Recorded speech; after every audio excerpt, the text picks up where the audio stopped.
आज का मुद्दा हमारे प्रांत अध्यक्ष माननीय महेंद्र शर्मा जी से आज जो सीधी बात हो रही है, प्रदेश में ये देखने में आ रहा था कि परामर्शदात्री की समिति की बैठक को लेकर जिलों में बड़ी दुविधाएं थी।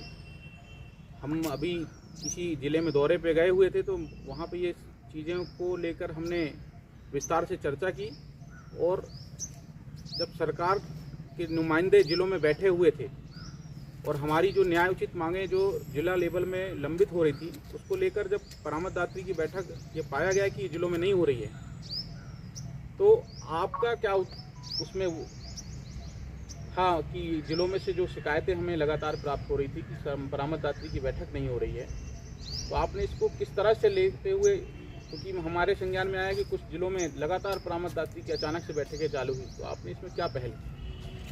मैं आपके माध्यम से बताना चाहूँगा कि बार बार प्रमुख सचिव सामान्य प्रशासन विभाग के पत्र लिखने के बाद भी विभागीय स्तरीय संयुक्त परामर्शदात्री समिति की बैठक जिलों में नहीं हो रही थी।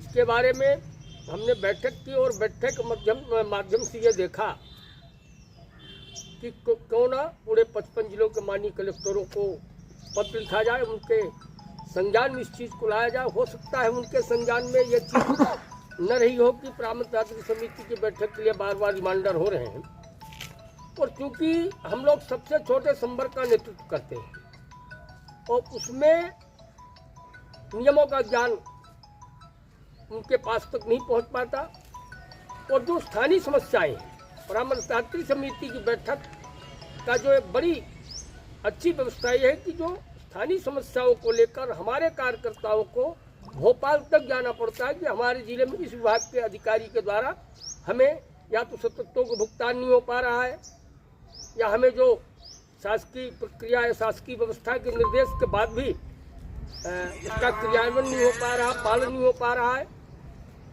तो इन सब मुद्दों को लेकर माननीय 55 जिलों के कलेक्टरों को मैंने पत्र लिखा और अनुरोध किया। अभी तक कितने जिलों में आपके संज्ञान में आया कि परामर्शदात्री की बैठक हो गई? लगभग जिलों में कलेक्टरों ने सभी 54 जिलों के जिले के अधिकारियों को निर्देश दे रहे हैं कि नियमित परामर्शदात्री समिति की बैठक होना चाहिए। मध्य प्रदेश लघु वेतन कर्मचारी संघ ने बहुत अच्छे इस बात का सुझाव दिया है। आज मैं उमरिया में हूँ। उमरिया में आज साधारण सभा प्रांतीय महासमिति की बैठक है और यहाँ भी माननीय कलेक्टर ने लिखा है, नीमच में, रीवा में, और हमारे जो जिलाध्यक्ष हैं, जिलाध्यक्षों ने भी पत्र का संदर्भ देकर कलेक्टर महोदय से अनुरोध किया है। और मैं फिर आपके माध्यम से सभी प्रदेश के जिलाध्यक्षों से और जिले को कलेक्टरों से अनुरोध करना चाहूँगा कि आप लोग वहाँ पर जाकर माननीय कलेक्टर महोदय को पत्र दें और परामर्शदात्री समिति की बैठक हर 3 महीने में नियमित हो, ताकि स्थानीय समस्याओं का निराकरण समय से हो और इस बात की एक बुनियादी पहल हो। साथियों, ये बात सत्य है कि इस घटने के हम लोग खुद साक्षी हैं कि शर्मा जी की पहल के बाद काफ़ी जिलों में परामर्शदात्री की बैठक प्रारंभ हुई है। मैं जैसा कि शर्मा जी ने अभी बताया कि आपकी आज साधारण सभा और महासमिति की बैठक उमरिया जिले में हो रही है, तो इसका रोड मैप क्या है आपके दिमाग में कि हम आगे इस संगठन को किस तरह से संचालित करेंगे, जिलों में इससे क्या प्रभाव पड़ेगा, और ख़ास तौर से उमरिया संभाग जो है पूरा शहडोल संभाग, इस बैठक से इस जिले में क्या बेनिफिट होगा? मैं बताना चाहूँगा कि मध्य प्रदेश लघु वेतन कर्मचारी संघ की एक व्यवस्था रही है और व्यवस्था उस उद्देश्य को लेकर रही है कि अपना एक संविधान है और जो लघु वेतन कर्मचारी संघ का संविधान है, जो हमारी धाराएं नीति है, उसी के अनुसार हम लोग काम करते हैं। वर्ष में एक बार साधारण सभा और महासमिति की बैठक होती है, जिलों किसी न किसी जिलों में होती है या भोपाल में होती है। इसका हमारा यह उद्देश्य रहता है कि हम आने वाले एक वर्ष में क्या काम किए और आने वाला जो जाने वाले एक वर्ष में क्या काम किए, वो आने वाला जो एक वर्ष है हमको क्या काम करना है। तो ये सब हम लोग खाका तैयार करते हैं। मैं अंत में एक सवाल और पूछूंगा कि हमारे प्रदेश में जो स्थायी कर्मी और अंशकालीन कर्मचारी और दैनिक वेतन भोगी जो कर्मचारी हैं, ये लगातार आपका संगठन जो है आंदोलन कर रहा है। और कई जिलों में वेतन विसंगतियां हैं, वेतन समय पर नहीं मिल रहा है, और जो स्थायी कर्मियों के जो मन में एक वहम बना हुआ है कि नियमितीकरण मिलने से क्या लाभ होगा और नुकसान होगा, क्या इस बैठक में उसको लेकर भी कोई एक रोड मैप तैयार होगा? निश्चित रूप से हमारे पास 30-35 हज़ार स्थायी कर्मी हैं। क्योंकि इनकी नई नियुक्ति कहलाएगी तो इनकी मैं समझता हूं कि एक कर्मचारी को 3 से 4 हज़ार का नुकसान होगा। मेरी सरकार से अब ये मांग चल रही है कि सभी जो कार्यरत स्थायी कर्मचारी हैं उनको नियमित सेवा की कर्मचारियों की बहुत सारी सुविधाएं दे दी जाए, ऐसा आदेश हो, और इसमें हम लोग प्रयासरत हैं। मेरा अंत में एक और सवाल था जो मैं जिज्ञासापूर्ण पूछ रहा हूँ कि मुझे याद है कि आपने एक बार सोशल मीडिया में एक वीडियो डाला था कि आउटसोर्स के जो कर्मचारी हैं उनको सरकार अपने अधिपत्र में लेते हुए और सरकार एक ऐसा रोड मैप बनाए जिसमें उनको वेतन सरकार करे और अंडरटेकिंग भी सरकार के पास रहे, उनको कार्य से मुक्त कर दिया जाता है। ये कई तमाम पहलू रहते हैं।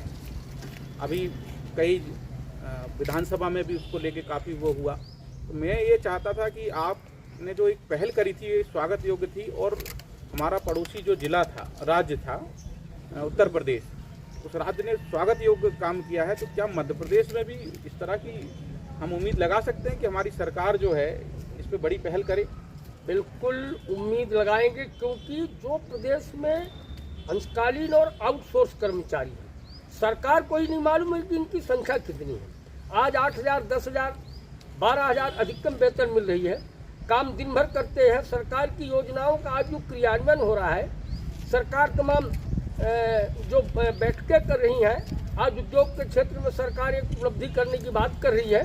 मैं सरकार को इस बात की बधाई देता हूं। प्रदेश का विकास होना चाहिए, लेकिन विकास तब संभव है जब विकास करवाने वाला जो सहयोग दे रहा है उसके बारे में सरकार सोचे। हमने पूर्व में कहा था कि उत्तर प्रदेश के माननीय मुख्यमंत्री जी ने जो निर्णय लिया है, उसी निर्णय के आधार पर आउटसोर्स और अंशकालीन कर्मचारियों के लिए एक आउटसोर्स आयोग का गठन हो, उसी माध्यम से नियुक्ति हो, उसी माध्यम से उनको वेतन का भुगतान हो, और ये बार बार निकालने वो करने का, क्योंकि जो प्राइवेट सेक्टर में स्थायी कर्मियों को रखा जाता है उनका शोषण होता, बार बार उनको निकालते हो रखते हैं। इस पर रोक लगनी चाहिए, और हम सरकार से बातचीत भी चल रही है। हमने पत्र भी लिखा है कि एक आयोग का गठन हो, आयोग और समय समय पर जुलाई माह में या जनवरी माह में उनको एक अनुदान 1,000 रुपये या 2,000 रुपये उनको बढ़ना चाहिए। क्योंकि देखा जा रहा है कि कभी 4 रुपये बढ़ रहे हैं, कभी 100 रुपये बढ़ रहे हैं, कोई 50। आज के महंगाई के दौर में ये बहुत कम है, और आउटसोर्स कर्मचारियों का मानदेय भी बढ़ना चाहिए, और एक शासकीय एजेंसी के लेकर उनकी नियुक्ति और वेतन का भुगतान होना चाहिए। बहुत बहुत धन्यवाद।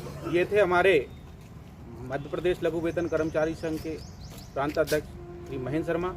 फिर साथियों, अगली बार फिर मुलाकात होगी। बहुत बहुत धन्यवाद। आपका अजय कुमार दुबे, प्रदेश मीडिया प्रभारी, भोपाल।